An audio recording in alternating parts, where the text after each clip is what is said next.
Inconceivable! You keep using the word. I don't think it means what you think it means.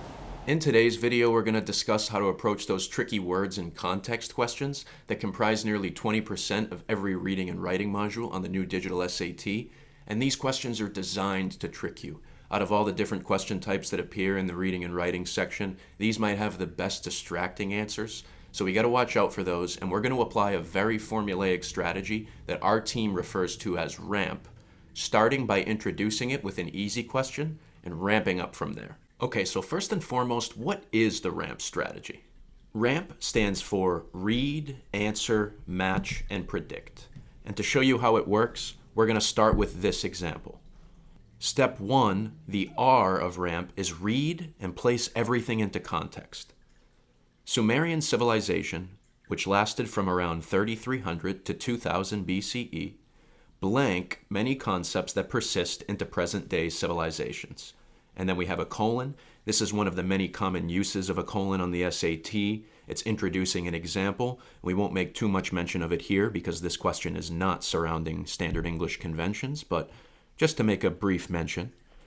For example, the first description of the 7-day week appears in the Sumerian Epic of Gilgamesh. Okay, so again, step 1 is read, and I don't mean just glance at that blank. Take a look at what we did there. We actually read the whole sentence very carefully. And now we're going to break this one down. So the sentence says, Sumerian civilization, and I'm going to go ahead and ignore this parenthetical phrase for now, which is just supplementary information that at this time is just adding noise that I don't need to listen to in the sentence. So cross that out. Sumerian civilization, blank, many concepts that persist into present-day civilizations. Okay. So already that's a big clue. We're talking about the things that Sumerians were connected to and things that are still with us today. And then, downstream of the colon, the first description of the 7-day week appears in the Sumerian Epic of Gilgamesh. So if we pause and think for a second there, if the first description of the 7-day week comes from the Sumerians, what does that mean about their role here? They weren't borrowing this from somebody else, but they were doing something new here. So on the SAT, clues like first description are gold. Circle or underline them when you're practicing. Of course, now with the digital format, there's no great way to do that, but however you want to mark up the exam, that's what gives meaning to the sentence here. So now we're on to step 2, which is the A of RAMP, and that's to answer in our own words. And this is single-handedly the most important thing that you can do. Most students are going to go skip straight to the answer choices, and that's exactly how they get trapped.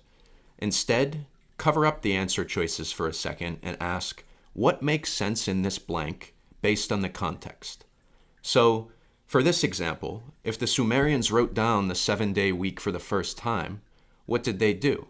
They started it, they brought it forward, they introduced it. So my prediction is introduced. And then we'll move on to step 3, which is the M of RAMP. And now we're going to match that proposal to the answer options that are provided. So I'll just make one more note here. This is the first time that we're even glancing at the answer options for these words and context questions. Let's start with A, transformed. To transform means to change something that already existed. But remember the first clue there is first description. So there was nothing to transform, and A doesn't fit our initial proposal of introduced. So we'll cross it out. Then we'll move on to choice B, and we see introduced. And that's exactly the prediction we made. So sometimes you won't even find a synonym, but the exact word that you proposed.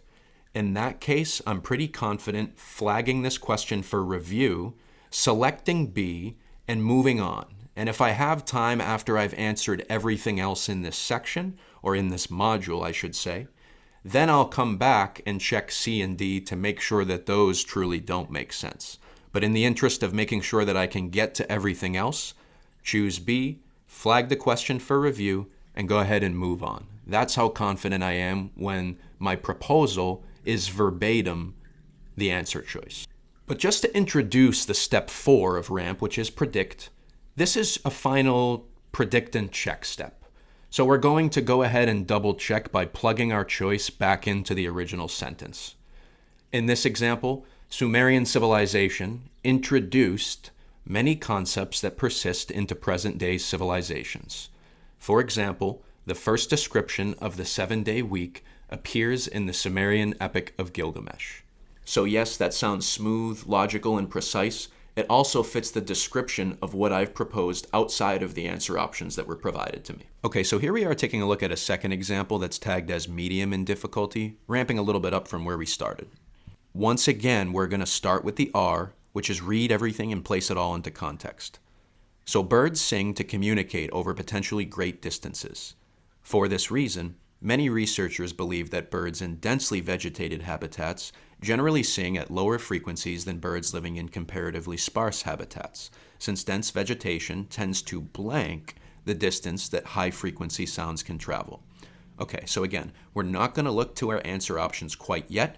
The second part of this is to place everything into context, so we're going to work through every step of the ramp strategy here again. Let's read carefully. The sentence starts with a fact, which is that birds sing to communicate over potentially great distances. And then it adds that many researchers believe that birds in dense habitats sing at lower frequencies than birds in sparse habitats. So maybe we think about why could this be? Perhaps what dense vegetation does to the distance high-frequency sounds can travel, right? So our blank has to describe that particular effect, that dense vegetation must do something to the distance. So then we'll move on to step 2, which is the A of ramp, and answer in our own words. So if we think logically, if you're in a dense forest, sound doesn't carry as far. Leaves, branches, and trunks are in the way. So what does the vegetation do to the distance? It reduces it, or maybe we could say it lessens it. So my prediction would be lessen. Then, for step 3, we're going to match the answer options to my prediction. Taking a look at choice A, exceed. To exceed means to go beyond or to be greater than, so that doesn't work with what I've proposed. We'll cross it out. Choice B, on the other hand, diminish, does seem to align with what I've proposed. To diminish means to reduce or lessen, and that's exactly our prediction. Looks good so far, and I'm going to leave it in play. Choice C is encompass, and encompass means enclose or surround, so think of a fence encompassing a yard. Does that make sense here? Can vegetation encompass the distance sound travels? No, that's not logical, and it doesn't fit with our proposal. Choice D is conceal, and to conceal means to hide. So could vegetation hide the distance? That's not quite what we're saying here. This might be the best distracting answer and is a great example of why we're trying to apply the ramp strategy to every words in context question. Because these great distracting answers exist, if we go ahead and just throw it into the sentence, read everything through, it might sound pretty logical. But it's not a synonym to what I've proposed, which is lessen. So now that I'm pretty sure that the correct answer here is B, I'm going to move on to step 4, predict and check, and plug it in. Dense vegetation tends to diminish the distance that high-frequency sounds can travel. Okay, so hopefully you're feeling a bit more confident with these words in context questions with applying the ramp strategy, but let's say that you go through and upon your matching process, you have no idea what those words mean. Let's take a look at another example and touch on a few more tips and tricks that can apply to this circumstance. Okay, so let's take a look at this example and read carefully. Critics have asserted that fine art and fashion rarely blank in a world where artists create timeless works for exhibition and designers periodically produce new styles for the public to buy. Louis Sanyo / Shoshan Bannock, beadwork artist and designer Jamie Okuma, challenges this view. Her work can be seen in the Metropolitan Museum of Art and purchased through her online boutique.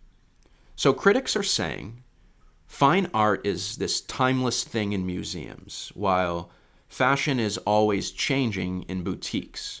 And the idea is that they don't really mix in the same world. So the blank needs to capture this relationship. So moving on to A, answer in my own words, maybe I would say that critics are basically saying fine art and fashion rarely come together. So that's my plain English prediction, come together. But then let's say I move on to step 3 and scan the answer choices. And right away, I don't know what succumb means, and I don't know what prevail means. I don't want to panic quite yet because there's a couple of additional strategies that I can employ in this particular case. Number 1 is going to be to hunt for antonym pairs or opposites.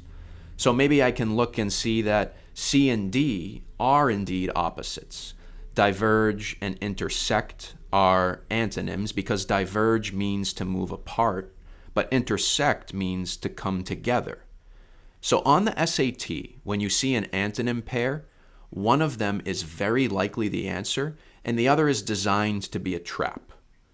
What I'm going to do in this case, if I am truly unsure of the meaning of A and B, but have identified that C and D are opposites, is cross out A and cross out B.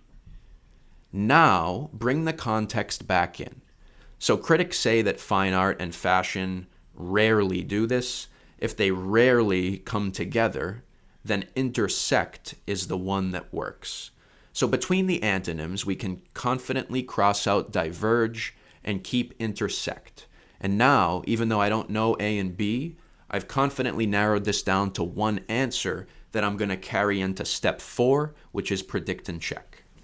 Another thing that we can say, which doesn't really apply to this particular question and is a little bit less common, is that if we're able to identify 2 words that are direct synonyms, we can go ahead and cross those out as well. The reason for that is that on the SAT, there can only be one correct answer for these multiple choice questions. If 2 words are synonyms, they can't both fit.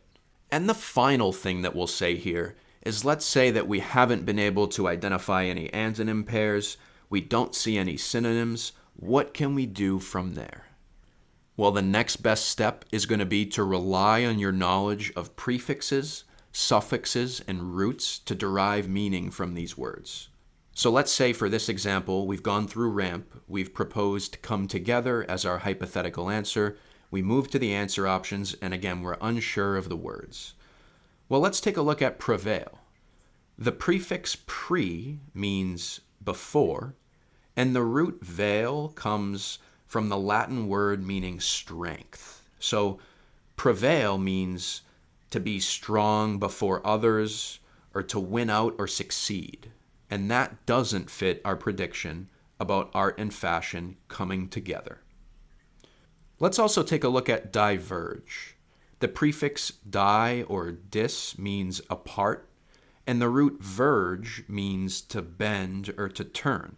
So diverge means to turn apart, and that is also unaligned with what I've proposed. It's actually the opposite of what I've proposed.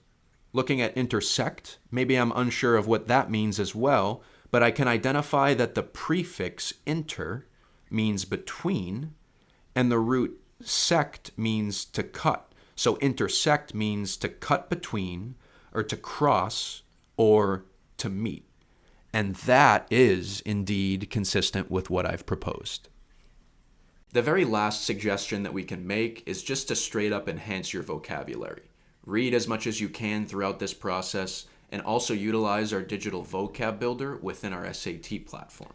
If you have any other questions about how to navigate the RAMP strategy after trying to integrate this on your own, please feel free to leave those below, and good luck studying.